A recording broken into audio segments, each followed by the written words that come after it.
Assalamu Alaikum wa rahmatullahi wa barakatuh. This is Sister Sayyida Al Salaam with you, your Australian Muslimah Counselor, and I welcome you to our series From Fitna to Fitrah Islamic Parenting in the AI World. We are on our episode 6 of this series. Let's start off with the dua. Allahumma inni as'aluka ilman nafiyan wa rizqan tayyiban wa amalan mutakhabbalan. I want you to do a reflective activity. You can write down your thoughts in the comments, or probably I'm happy for you to share it with me on our email address, which will be shared at the end. When was the last time you scrolled through social media and felt like you or your child weren't doing good enough, or like we're not enough, or we're somehow falling behind?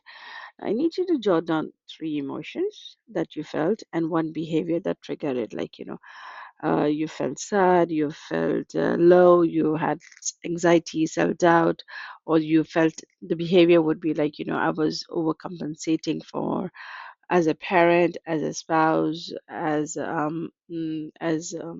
mom, sister, or however that is. So today's topic is comparison culture. So, we're going to talk about the comparison culture that has become a very big part of our lives, if you agree it or not. But you might deny, saying, no, no, no, there is no such thing as comparison culture now. But if you hear me out, you would understand that yes, this has become a very big part of our lives without us recognizing it. In today's digital world, comparison culture is the air we breathe. It's the endless, subtle evaluations of our lives against carefully curated visions of others, thanks to the highlights reels on the social media. You just might see somebody's house being decorated, or the perfect skin, or the perfect mum, or the perfect lunch boxes, and then you go like, oh, my life isn't all that good. You might be following your university friend for the longest time, and then all of a sudden she shows up here. I have changed my curtains. Look, my curtain matches my sofa, and it gives this beautiful look, da da da, and stuff like that. And all of a sudden, you're going about your life very well, and everything is going fine. And then you see this reel, and then you look at your curtains, and like, oh my God, my curtains are hideous. I don't know why we never ever thought of changing it. And come husband, he's tired from work, he comes back home, and then you give him food, and then you're like, what, I think we should change our curtains. And then he goes like, yeah, but they look fine to me. And you're like, no, they're hideous. Have you ever had a good look at it? Did you see how they look? Do you even know what's out in the market? Do you know how people are decorating? And over here, you don't support me. And it blows out of proportion. Maybe I'm dramatizing this a little bit than it's supposed to be, but I'm just giving you an example of how the smallest things can blow up. Like, I'll tell you, there was this person who told me, this is a real one, not made up one. So she told me that she saw on her sister's DP, like, there was a cake, a happy anniversary cake with flowers. And then she said that when she saw that, she felt really low. She said, my husband has never got us a cake or flowers. And, my sister's husband, he's so nice. He's always doing all these gestures, and he loves her more. And my husband is so unromantic, and he has like no sense and stuff like that. So I spoke to her, I calmed her down, and I asked her to look at all the blessings that you have. Like, you have these beautiful kids with him, you have this house, you have this, and you have that, and stuff like that. We started listing the blessings and so on. The funny part, she got back to me later, and she told me that she had a chat with her sister, and her sister told her that her husband did not bring those things for the anniversary. In fact, she was the one who got the cake and the flowers to celebrate them, because she said, my husband is so busy with work and so on, and he doesn't even bother with such things. But because I want to make myself happy and to celebrate this moment, I got the cake and the flowers for us. So it was like, you see something and all of a sudden your mind goes spiraling down, and then you are like, oh, look at that person's husband, look at my husband, and you start comparing. And this is the culture that I'm talking about, that is just one post, one picture, one DP, one reel that sends you down this slippery slope. So Prophet Muhammad sallallahu alaihi wasallam said, "Look at those below you and do not look at those above you, for this is most suitable than that you do not belittle the blessings of Allah." This is a trap of Shaitan. You need to recognize this before you fall down this slope, and then before you become unthankful towards Allah. So I want to speak a little bit more about three of my clients who I worked with. So there was this doctor that I worked with. She was from South Asian region, and she was really upset that day. Okay, she was telling me like how her juniors. She's a practicing doctor, so her juniors are going way ahead of her, and she's still stuck over here, and stuff like that, and so on and so forth. I was like, all right, who are you comparing yourself? She said, of course, my colleagues. I'm comparing myself to my colleagues. I said, how about you compare yourself to yourself? She's like, what? I said, can you compare yourself to yourself? Like where you were, how far you have come. So she said, yeah, you know what? I got married. They're not married yet. I have a son. I gave birth to this beautiful boy, and along the lines, I had some family problems that I had to deal with. I said, see, you had to go through so much, and yet you were hardworking. You worked yourself through all of these things, and still you are here practicing as a doctor. Can you compare your journey to your own self, like where you were and where you are now, instead of comparing like yourself to other people? Each person's life journey is their own. And if you want to compare yourself with anybody, compare yourself with your own self, like where you were and now where you are and where you want to be, instead of setting standards with other people. The second one was a student. She was a student in a school, and she told me that she's feeling very low. I was like, what's it going on with you? And then she told me that, over the weekend, I see all my friends going out in the mall or attending events, and, they keep posting these pictures online. And I just feel as if my life is not very happening. It's not as good as theirs. And I wish my life was also as good as theirs too. It's like, let's say her name is Fatima. Okay, I like the name Fatima. So Fatima, I told Fatima, it's like, Fatima, I said, you are an introvert. You don't like these noisy places. You don't like going out to these events and stuff. It's like, yeah, but when I look at all these things that my friends are doing, my classmates are doing, I just feel that I'm missing out on something. I said, how about, Fatima, what you do is, I know you like reading books. I said, why don't you just, sit with some snacks, coffee, and or some other drink, boba. I don't know what's trending now. So you sit down with that, and then you click a picture of the book and your little snacks and your drink and so on, and say, having the best time of my life. I know you like going on for walks.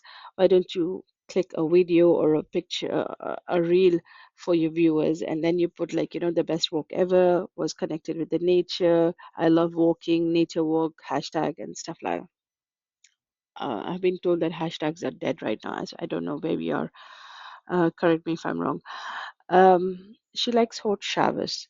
So I said that, do all of this. I'm not saying post a video or anything about a hot shower, but I'm just saying all the little things that she loves doing, like reading book, going for a nature walk, spending time alone, spending time with family, cooking. I said, do all of this. Do what you love. Just because people portray that this is fun does not mean that this is fun for you.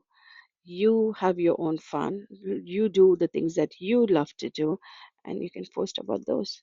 So again, comparison culture. The last one is this person. She is a teacher. She was a teacher.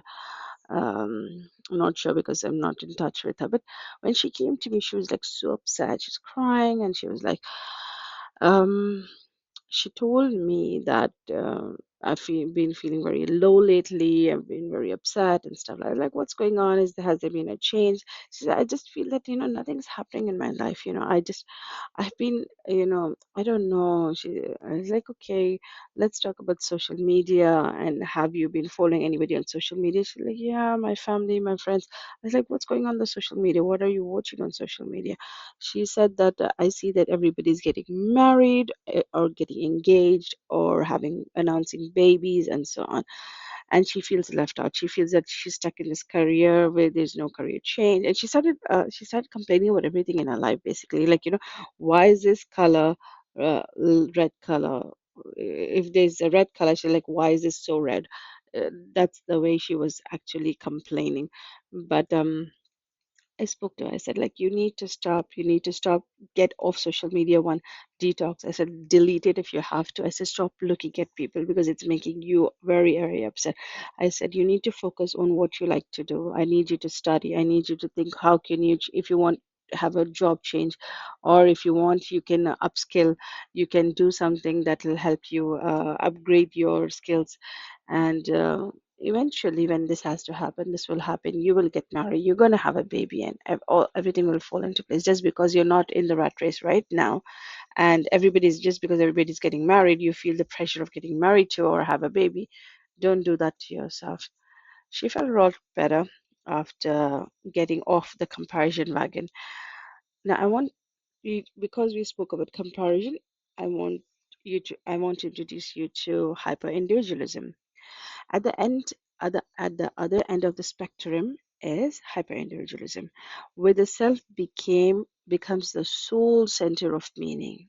Now, the AI has enhanced this a lot because, like, if you like something, me and my husband was talking just like yesterday, and he was telling me he just saw these few posts about how to lose weight, and all of a sudden he's bombarded with everywhere, like, social media, Google News, and everywhere he sees is like, how to lose weight, how I lost my weight, you won't believe this diet, da, da, da. And he's bombarded with this. I just told him that this, the minute you search something, the same topic from all the different platforms starts to haunt you. It's like, you go into, I don't know if you've ever been to South Asia, but if you go into these little small local bazaars, small markets where, if you just ask for one thing, and everybody starts to, crowd you, mob you, and they're like, come to my shop, come over here, I'll get this for you, da da da, and then you just want to run for your life. So it's the same way, the minute you are online, and it's like, me, myself, and I kind of a thing, where you feel like, you have created this echo chamber where yourself is the king, and the sultan of your own digital world.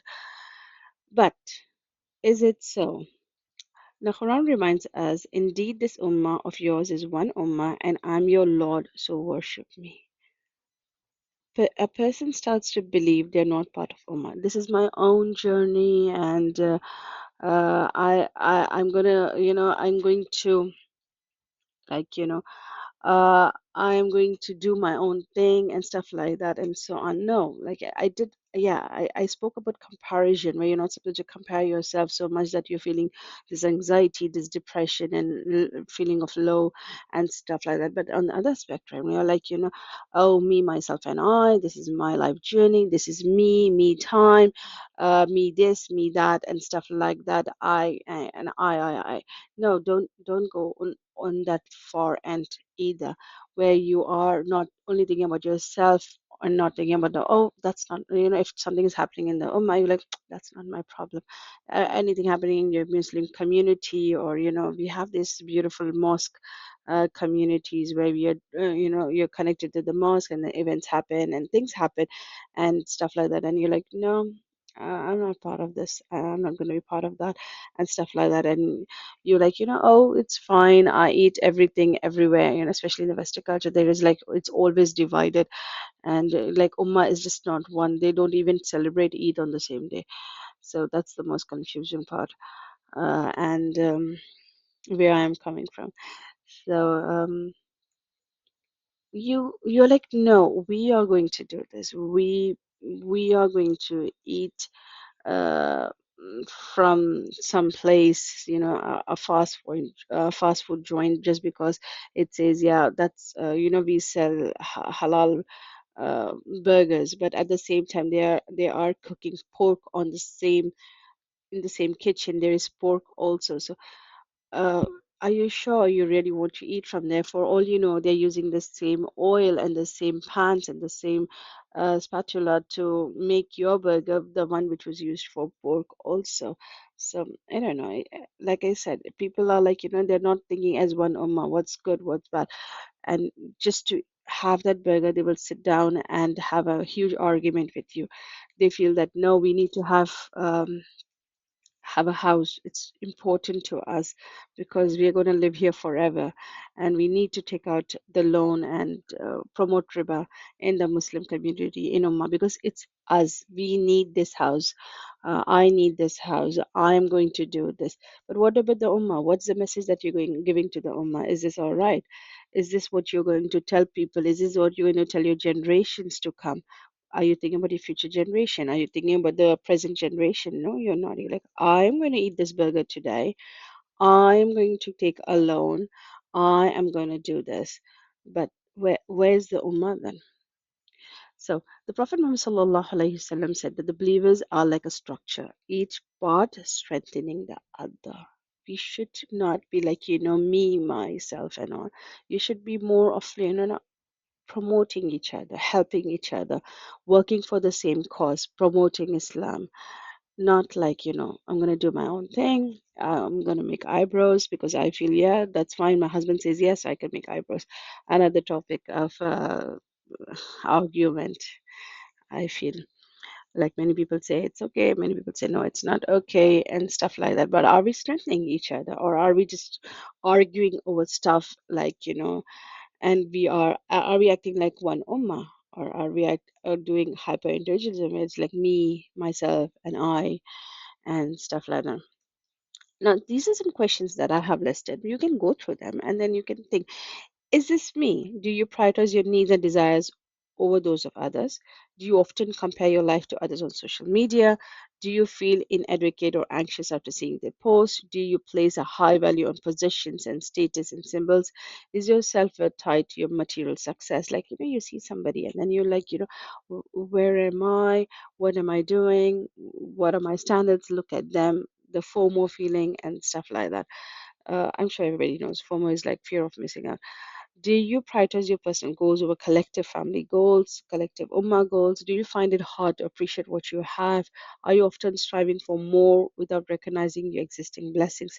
Do you struggle to accept constructive criticism from others? Are you dismissive of others' concerns regarding your behavior? Like, I don't care if they don't like me and stuff like that. Yeah, maybe it's fine to create boundaries in psychology, in our therapies, we talk about personal boundaries. But are you right in creating those boundaries? Is something that's a topic for another time. Why this matters, the psychological and spiritual cost. The comparison culture breeds anxiety, low self esteem, rivalry, jealousy, burnout from performance parenting. Like, you're consistently following these parents, these pages, these accounts where, they consistently show this perfect, being the perfect mom, being the perfect parent, where you feel this burnout, performance parenting burnout. And then, like, you can't go anymore.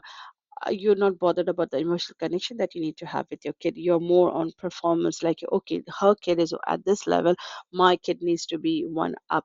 Or the mom, it looks like this, she dresses up, comes to school like this, or she drives this car, or her house is like this, her kids are like that. You're consistently comparing yourself, and you're going through this performance burnout, because we are in this constant chase for validation. Now, what does hyperindividualism cultivate? Disconnection from family values, a decline in empathy and cooperation, difficulty submitting to divine will. That's Allah. Like, yeah, eyebrows are wrong, but look at my eyebrows. I don't look so good. I think I should do this. And no, um, wasamina wa atana. I heard and I did it. this is what Sahaba used to do. Wasamina wa atana. That's what I keep telling my kids. Wasamina wa atana. They should not be like, okay, I heard you, but personally, I feel that, I can pray on one leg. Yeah, it might just happen now. I don't know, because in the way we are going, like, they may say there's nothing written like we should pray on both legs. I want to pray on one leg. That's my way of doing. And I know there's a lot of bid'ah going, that has been for years and years, even before Islam came. But this individualism just pushes it just a notch further. So egocentric identities that are fragile under pressure. Yeah, I don't know if you guys have heard about, like, there are only three salahs. They're like, no, this is right. We have to pray only three salahs and so on. And when my husband told me about a person that he knows, and I was like, but which are the three salahs that the person that prays? Is it just maybe? And I said maybe. I'm thinking in my mind that Fajr and Isha are missed, and that three they pray is the middle ones, because Fajr and Isha has been, those are the difficult ones for many people. So yeah, like, you can't just create your own journey in Islam. You can't do that, and you can't create these messages for the ummah, but just because you feel it's convenient for you, and you feel that, oh, I want to do this. Okay, so the damaging effects, like, how is this a shaitan trick? You see, low self-esteem, when you consistently comparing yourself to others, can lead to feeling of inadequacy and low self-worth. Anxiety and depression, the pressure to maintain this perfect image online can be overwhelming, leading to anxiety and depression. Envy and resentment, seeing others' success can breed envy and resentment, poisoning our hearts. Isolation, hyperindividualism can lead to sense of isolation, detachment from community. There is a possibility, like, if somebody say, somebody thinks that it's okay to have, like, I'm talking about these Western countries, just as an example, somebody feels, oh, it's okay for us to have a mixed gathering. I was never for, like, the day, when I moved to a Western country, I remember we went to this, we were invited for dinner, and there was food on the table, and it was a mixed gathering, Muslim family. I'm not saying that it was a non-Muslim, a Muslim family. The minute I walked in, I was like, no, this doesn't feel right. Just because I want to fit into this culture, I'm not going to do this. I walked into a room, I think it was the kids' room, and it's like, is it all right if I stay here? Because I'm not going to sit over there with the men over there. And the person respected my wish, and she was like, no, no, yeah, that's fine. And she got me food in the room and stuff like that. And I remember we always had segregated um, parties at our house. We would never have, like, where we are. So you feel this, you feel that, oh, I want to have these kind of things. Or you are like, if you say that, oh, you shouldn't be listening to music, you shouldn't be, making these TikTok videos or these music videos or these dance videos, and all of a sudden you find yourself like, you know what, you're just being too harsh and stuff like that, and so on. But Amar bil Maruf, Nahi Anil Munkar, we have to say good as it is, and we have to say bad if there is some bad. We have to say that. But because people want to do this, they want to continue doing this, they are detaching themselves from the ummah and the whole purpose of this life, the whole purpose why we were brought into this world. And they are like, oh, we're just going to follow our own path. Yeah, we pray, but we want to make these dance videos too. Yes, we read Quran, but we want to have these mixed parties. Yes, our kids go to Islamic school, but we want to take loan because we won't need to have a house. So you can't, there's no, like, you can't be giving this kind of mixed messages to the ummah, to your own family, to the future generation too. It's wrong. You're not strengthening the ummah this way. You're just weakening it. Erosion of gratitude, when we are consistently focused on what we lack, we forget to appreciate the blessings we have. So because we are focused on like how good that person is, how they have got this new car, this new home, and da, da, da, you are like, you forget your own blessings. I need to take a moment to think about an upgrade, and I'm going to shift our topic to just a little bit. It's going to be connected to these two, what we spoke about, but just shift it a little bit. Now, take a moment to think about an upgrade you made recently or one you're considering. What motivated this upgrade? Was it a need or a want? How did it make you feel? Will that feeling last? Did it change your lifestyle or habits for better or worse? What impact does consistently upgrading have on your children? So you do see that people, they line up to this mobile store to buy the latest mobile, and it was released like maybe a few months ago, and then all of a sudden, oh my god, we need to have this latest mobile. It is Pro Max, 16, 25, 250, God knows what. So they are doing that. They line up, and maybe they even sleep overnight. So that when as soon as the store opens up, they have to get this latest thing. And now, as of now, the world has gone crazy about Labubus. They are so satanic. I'm telling you, they're so devilish. Uh, when this came, and we were at this mall where we had to do a bit of a shopping for Eid, and me and my daughter, we were looking at this pop-up uh, store, pop-up, stall, store, whatever you call it, and there are people lined up going crazy over this Labubu keychains, and they cost so much. They actually cost you your arm or your eye, I think so. It's really expensive, and it's so small. It's just a small, tiny, ugly-looking keychain, and people were lining up and so on. So me and my daughter, we did our own research. We went online, we Googled, and we were trying to find out what this Labubu thing is because it looks hideous. Apparently, the Labubu, I don't know how true this is. Allahu Alam, Allah knows best. But this Labubu is supposed to be the pet of Shaitan, and it's very devilish. And even the priest, okay, leave Islam, all right? If you're not talking about Islam, that's fine. People might think, oh, you've been so extremist, da da da.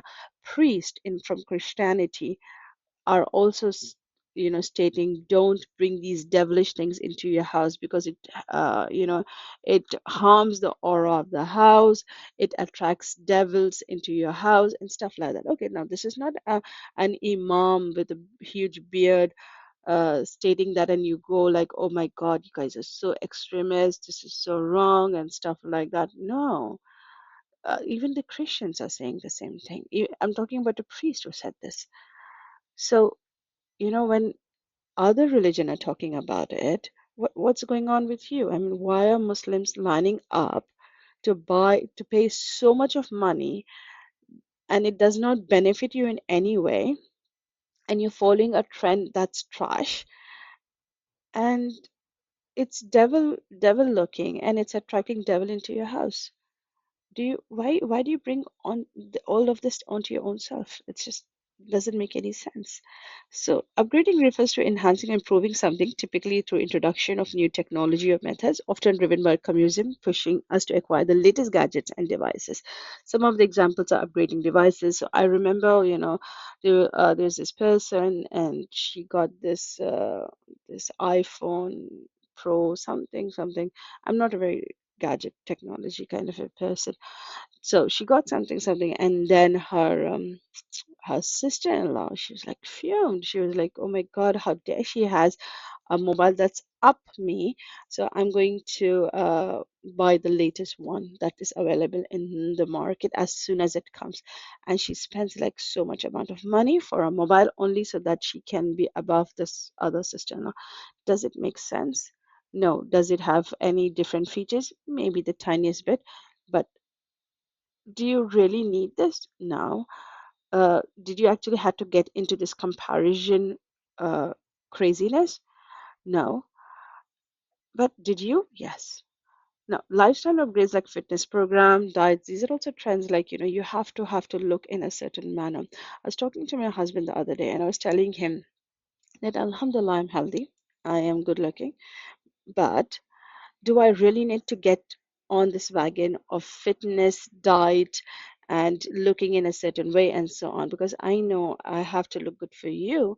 Otherwise, outside, I'm covering myself up, and I don't need to show myself, my zenith, in front of other people. So I said, because if I'm going to run behind this, I was telling him this, I was like, if I have to run behind this, I might be spending a lot of money on skincare, on cosmetics. And so I do buy cosmetics. I'm not saying I don't. I do buy cosmetics, but now, it's just very limited. It's not like I'm shelling out money and money. And I don't go to, like, I'm saying it's good to be healthy. I go for walks. I do my own exercise at home, but do I really need to get out there and do gym to look in a certain way and so on? Because what am I doing? I'm spending this money on my kids so that I want him to gain this confidence. So I put him in this fighting club, and if I said, whatever time that I have after my work and my kids and my household responsibilities, I use it to do this dawah work, to create these speaking notes, these presentations, and so on. So if I have to detach myself, take myself out of this, and start using the trends that they are, pay a dietitian, pay for gym, take my time out to be actually slugging over and running after these things, and all for what? I might say, oh, for me only, I want to look good for me. But are you sure, sister? Is it really for you? Or do you want to take a picture and you want to post it online? Or do you want to wear certain type of clothes which are very tight for you and you want to show this off in wherever you could? Or if, as long as you're healthy, you're fit, you don't have any disease, you don't have any problems, and for you have moderate amount of exercise that you do, and your husband is happy for you, I think that's enough. You don't really need to run after these trends and kill yourself for these kind of trends. Upgrading homes, cars, and other possessions, I would say, one of the sheikhs that I heard, and they said that upgrade is allowed as long as it does not come in israf. How is it in israf? I'll tell you. Now I need this computer, this laptop, so that I can record and do my dava work and do a lot of other work. Yeah. So I need to have a good laptop. I cannot have a very, like, I don't buy an inexpensive one, and it doesn't serve the benefit. It does not serve the purpose. It doesn't benefit me. Whereas I buy this watch that's for $5,000, and I keep it, safe, and I only wear it on special occasion where I can show it to people and say, hey, see, this is my $5,000 watch. It shows the same time as your watch, which is $10, but yeah, mine is $5,000. Yeah, there are people who are buying this tiniest purses. I think they don't even fit coins. I'm exaggerating, but yeah, it does fit coins, maybe one small lipstick. Your mobile, it won't fit your mobile.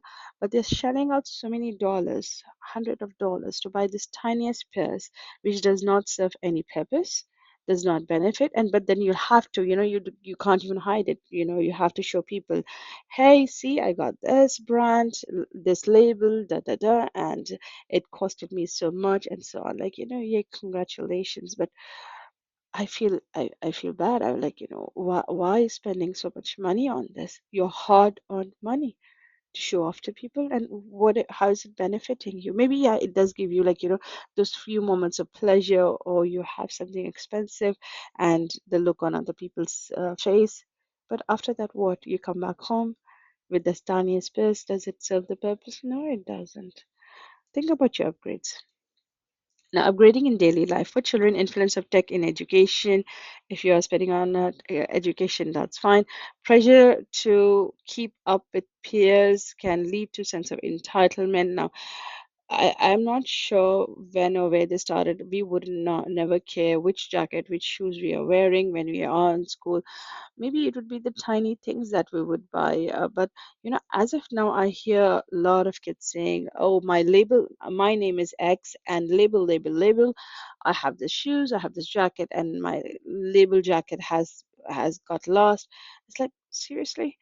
I mean, how do they know these labels, and how do they know how much it costs? Of course, it's you. Potential for culture of disposability. where items are easily discarded. Now, this labubu thing, all right, say 10 months down the line, everybody is tired of this trend, and there's a new trend that's come and everybody wants to blindly follow that. What are they going to do with these highly expensive labubu keychains? They're just going to discard it, put it somewhere, throw it. I don't know what they're going to do. It's just filled with cotton, anyways. So people feel, oh, my old mobile is working fine, but maybe I should get myself a new one, and it, even if it doesn't serve the purpose, it's I'm sorry, let me go back. So I have a gadget, okay? I have a gadget that's working really fine. Over here I like to talk about a bit about my father-in-law, yeah? So we have this fridge in my in-laws' place, which has been which broke multiple times, but it was fixed every single time. So my husband insisted that we should have a new one.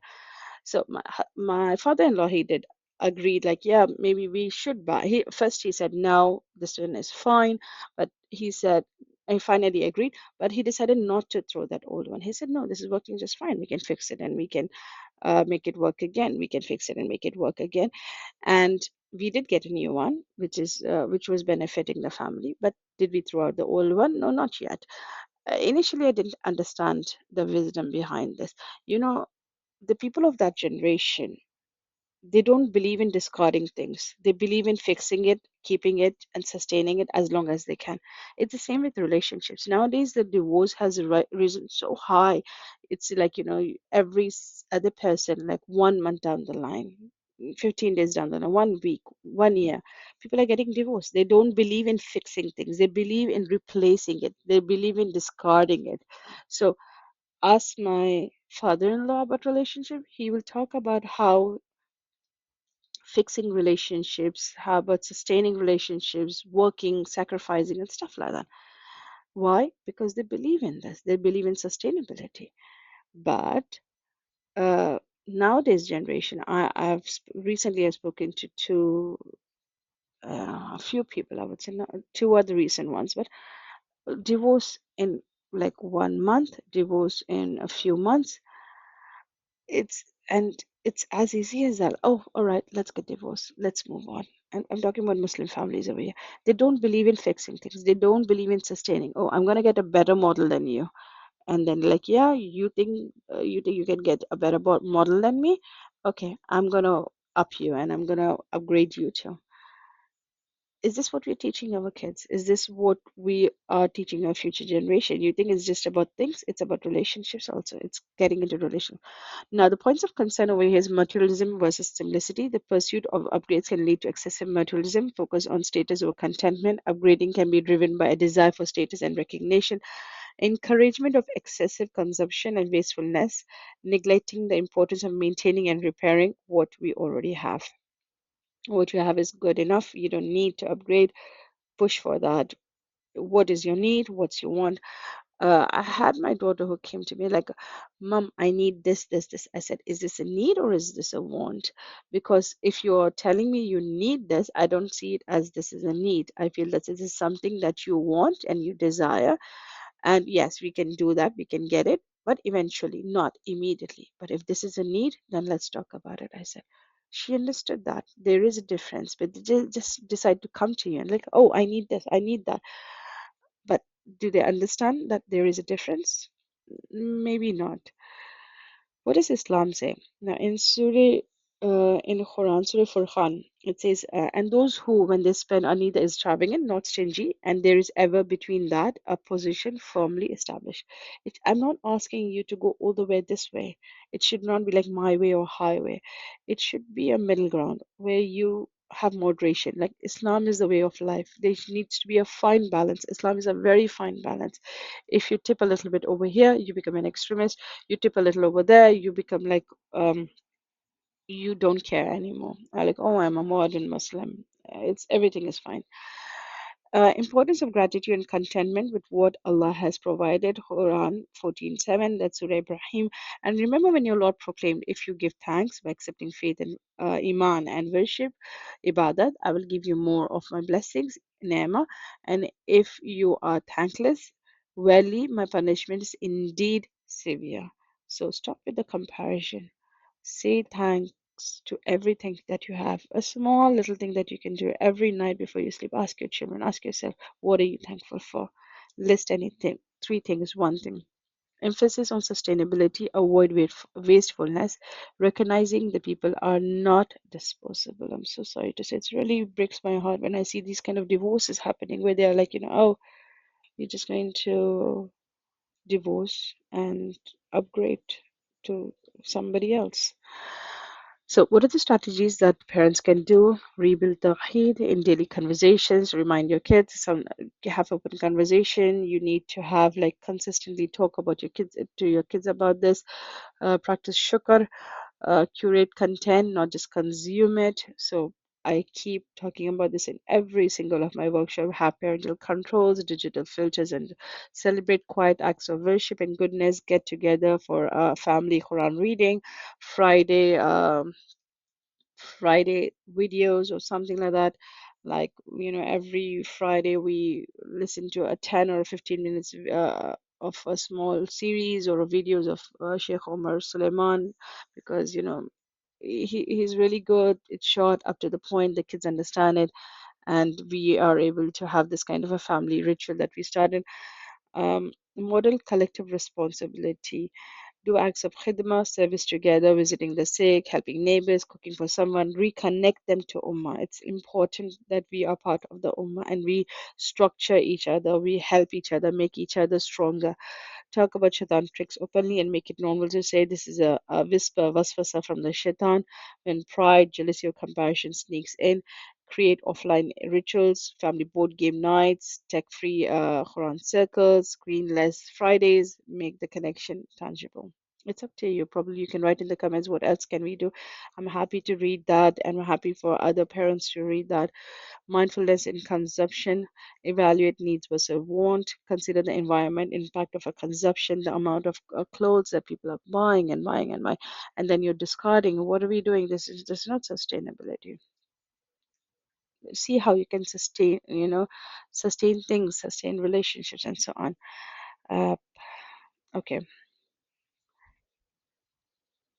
Focus on personal growth. I want you to upgrade on your skills, your knowledge rather than material possessions. Invest in experience and relationships. Encourage community sharing. Promote sharing resources rather than competing for latest items.